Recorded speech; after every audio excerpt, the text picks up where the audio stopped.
Bonjour à tous et bienvenue dans cette nouvelle vidéo. Aujourd'hui, on va parler d'un sujet assez important qui porte sur la démographie et pourquoi en fait au Sénégal et ailleurs dans le monde, on fait beaucoup d'enfants. Pourquoi les Africains font beaucoup d'enfants en général. Et en fait, en se posant cette question, on peut tomber dans des facilités, voilà, on peut tomber dans des incompréhensions, dans des choses qui ne nous paraissent pas logiques. Et vient avec cette question le fait de voir en fait les gens plutôt investir dans la pierre plutôt que dans des business qui vont permettre justement de faire de l'argent qui après leur permettront d'avoir des maisons. Donc ça, c'était vraiment deux questions que je me posais souvent. Et c'est qu'au bout de 4 ans et demi, 5 ans, donc on n'est jamais aussi intelligent qu'on le pense, que j'ai pu en fait avoir une réponse, en tout cas un début de réponse, en tout cas une grande réponse, je pense, par rapport à cette question. Et étonnamment, c'est la même raison pour laquelle les gens en Occident ne font plus d'enfants.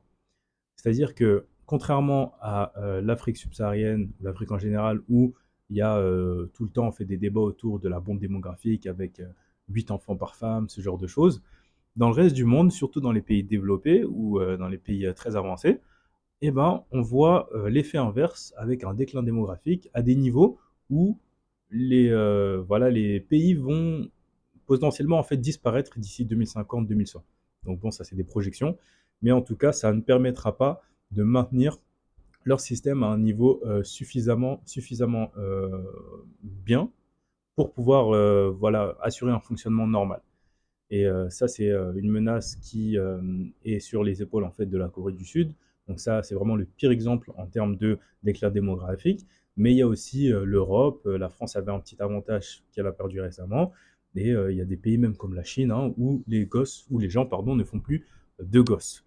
Donc ça, c'est vraiment quelque chose d'assez particulier parce qu'on peut se dire que dans ces environnements où quand même les gens sont un peu plus sécurisés, ont accès à du travail, ont accès à des revenus, eh ben, on peut se dire mais qu'est-ce qui les empêche justement de faire des enfants? Et après ces premières questions que j'avais sur pourquoi les Africains font beaucoup d'enfants, au bout de 2 ou 3 ans, ou même récemment en fait tout simplement, je me suis dit mais en fait les Africains font des gosses, mais la vraie question c'est pourquoi les Européens ne font pas d'enfants? Sachant que moi je vois des gens ici qui n'ont pas de moyens, certes ils ne peuvent pas mettre tous leurs enfants à l'école, mais voilà, ils arrivent à vivre quand même. Ils arrivent à faire des foyers épanouis, ils arrivent à vivre, ils arrivent à avancer, malgré les difficultés de la vie. Et je me dis que en fait c'est les Occidentaux et les gens des pays avancés qui sont dans la meilleure position pour pouvoir faire des gosses. Et c'est là où la dimension systémique rentre en jeu pour pouvoir comprendre vraiment ce qui se passe. Parce que comme je vous l'ai dit, quand on regarde cette question, pourquoi les Africains font beaucoup d'enfants et pourquoi les gens dans les pays développés ne font plus d'enfants, c'est à cause de la même raison. C'est à cause de la même raison. Tout ça, c'est à cause de la sécurité. Sécurité, pas des personnes, mais en fait la sécurité, on va dire, financière, sociale.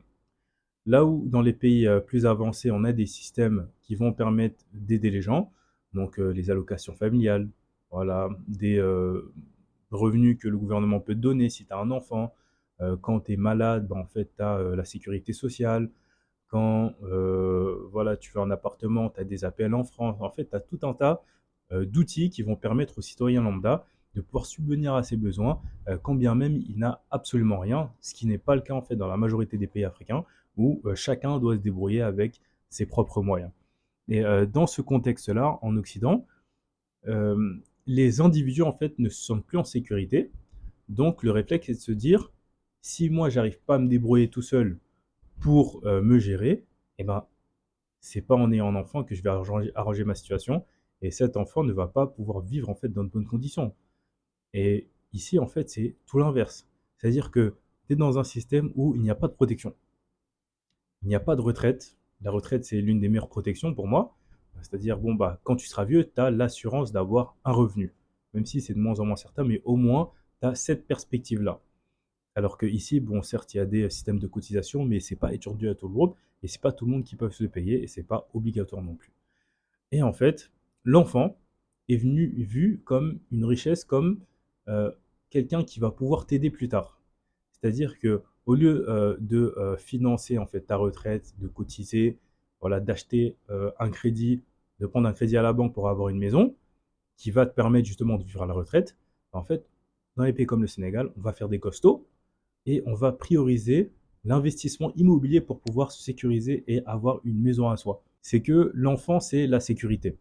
Et ce que j'entends beaucoup, ce que j'entends depuis que je suis là, en fait, les gens me disent, bon voilà, toi tu dois faire des gosses tôt, parce que quand tu seras vieux, tu auras besoin de personnes pour pouvoir t'aider. Là, on pourrait très bien dire, bah, en fait, on ne fait pas d'enfants pour s'aider, sauf que dans un système assez collectif comme le Sénégal, les gens sont là les uns pour les autres. Donc, avoir une famille élargie, c'est avoir en fait une espèce de garantie que la majorité des gens de ta famille auront une sécurité. Parce que si tu prends une famille de 10 personnes, disons, peut-être il y en aura 3 ou 4 qui vont bien réussir ou qui vont pouvoir trouver du travail. Il y en a peut-être qui vont décéder en cours de route, ça arrive souvent. Il y en aura voilà, qui vont tomber dans des problèmes de la vie, voilà, qui auront pas de travail, de chômage, ne seront pas motivés. Les personnes qui pourront tirer tout le monde vers le haut vont permettre d'avoir une certaine sécurité dans la famille.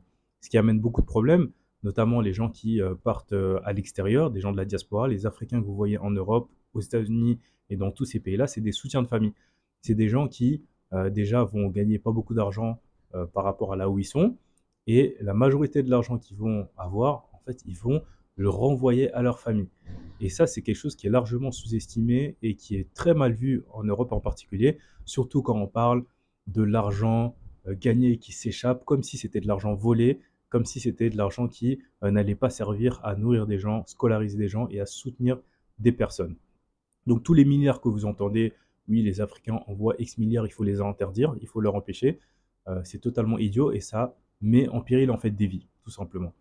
Donc c'est pour ça que moi personnellement, je suis pas, je suis plus en tout cas dans une logique de me dire que voilà mes parents ils ont trop donné à leur famille, donc moi si je suis grand, bah, je vais pas faire comme eux. Parce que ça c'est vraiment la réflexion qu'on a quand on vit pas en Afrique.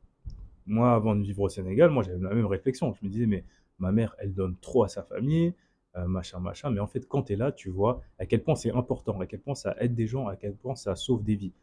Et il ne faut pas forcément être égoïste avec ce qu'on a. Si on arrive justement à être bien en Occident, c'est parce qu'il y a un système de cotisation sociale qui fait que ceux qui ont les moyens pourront payer en fait pour voilà, la sécurité et le bien-être des autres. Donc aujourd'hui, on essaie de diaboliser ça, de dire qu'il y a des gens qui sont des assistés, mais en fait, on voit bien les limites d'une société où on met tout sur la productivité. Aujourd'hui, avec l'intelligence artificielle, on va avoir besoin de moins en moins de gens productifs. Plus on va avancer dans le temps, pardon, plus les Occidentaux et le reste du monde va devoir retourner à ces systèmes de vie en collectif.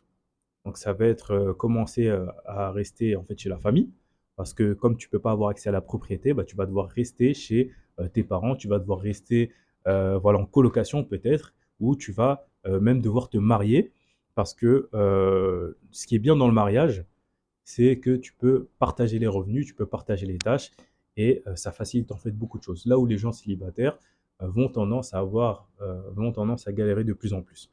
Donc ici, vraiment, le mariage, avoir une famille large, avoir une maison, c'est un signe de stabilité, stabilité sociale, mais aussi stabilité financière. Et c'est assez ironique parce que quand on regarde le développement, entre guillemets, on a l'impression que c'est quelque chose de très linéaire, où certains pays sont en retard par rapport à d'autres. Et ce qui se passe actuellement dans le monde, c'est qu'on voit que ce retard, entre guillemets, n'en est pas un. C'est juste un autre mode de vie qui a ses raisons d'être et qui est adapté à son système. Donc dans un système très précaire, les gens sont beaucoup plus soudés, les gens ont tendance à faire plus d'enfants parce que aussi il y a cette logique un peu paysanne de se dire voilà bon bah quand il y a les champs, bah quand il y a la moisson il faut des bras, et les bras les moins chers à payer ça va être des enfants. Et il y a aussi le fait de se dire bah moi j'ai besoin de quelqu'un pour s'occuper de moi. Et quand vous voyez en Europe les vieux qui sont dans les maisons de retraite, ok il y en a qui ont besoin parce que ils ont enfin avoir la charge d'une personne malade, vieille, c'est très difficile, moi je le vois ici, mais au moins ici il y a une structure familiale qui fait que certaines personnes ne travaillent pas, donc pourront s'occuper des vieux, pourront s'occuper des enfants. Et alors qu'en Europe, bah, en fait c'est pas ça, et les vieux sont très isolés, ouais, ils ont une maison à eux peut-être, mais leurs enfants n'ont pas forcément le temps d'être avec eux, ils ont d'autres priorités, les petits-enfants, n'en parlons pas. Donc c'est assez triste au final d'avoir autant de biens matériels, mais personne autour de toi. Là où dans les familles africaines, vous allez voir qu'il y a tout un tas de gosses, mais au final, il y a une unité, voilà, il y a une cohésion, il y a quelque chose de bon, il y a quelque chose de très humain. Et c'est pour ça aussi, je pense que je vais finir là-dessus, que contrairement à ce qu'on peut penser, je pense que les sociétés africaines précaires sont les sociétés qui ont le plus de chances de tenir en cas d'effondrement. Parce que ce sont des sociétés qui sont habituées aux difficultés, qui sont déjà résilientes, parce qu'on travaille beaucoup avec du low cost, on travaille beaucoup avec du low tech. Voilà, quand tu prends une voiture, on te dit, bah non, prends pas une automatique, prends une manuelle, parce que tu peux la réparer facilement, vite fait comme ça. Tu n'as pas besoin d'être mécano, tu n'as pas besoin d'être électricien. Donc, privilégier les trucs qui sont beaucoup plus robustes. Quand tu vois dans les familles, bah, en fait, il y a l'entraide. Voilà, il y a les personnes qui pourront t'aider, il y en a qui vont cuisiner, il y en a qui vont travailler. Et en général, les gens arrivent à s'en sortir comme ça. Là où, dans les pays très développés, comme on a l'habitude d'avoir un certain confort, au moindre choc, on panique, on a peur. C'est ce qui s'est passé pendant le coronavirus. On a mis des confinements, des machins, des trucs, pendant que dans le reste du monde, bah, en fait, bah, on laissait les gens circuler, il y avait beaucoup moins de morts. Et actuellement, bah, les gens sentent qu'il y a une crise sous-jacente qui gronde, alors qu'en fait, en Afrique, ça a toujours, en tout cas au Sénégal, ça a toujours été un peu difficile. Mais les gens, en fait, ne sont pas empêchés, ne s'empêchent pas de vivre, ne s'empêchent pas d'avancer. Et c'est ce qui est assez beau dans la vie ici et dans les gens, et ce que j'apprécie beaucoup, c'est cette foi en la vie, cette foi en l'avenir, et le fait de se dire que la vie continue. Il y a un décès, la vie continue. Voilà, il y a un accident, la vie continue. Il y a un souci, la vie continue. Et on ne va pas s'effondrer, on va pas se tuer pour ça. Voilà. Ici, les gens ont tout un tas de raisons de voilà, ce truc-là en finir, mais ils ne le font pas. Parce qu'il y a ce climat, parce qu'il y a ce soutien social, il y a ce lien très humain qui fait que les gens arrivent à tenir au bout du compte. Donc, petite réflexion du jour. Je ne sais pas ce que vous en avez pensé. N'oubliez pas de vous abonner, liker, partager et on se dit à bientôt pour une prochaine vidéo. Merci.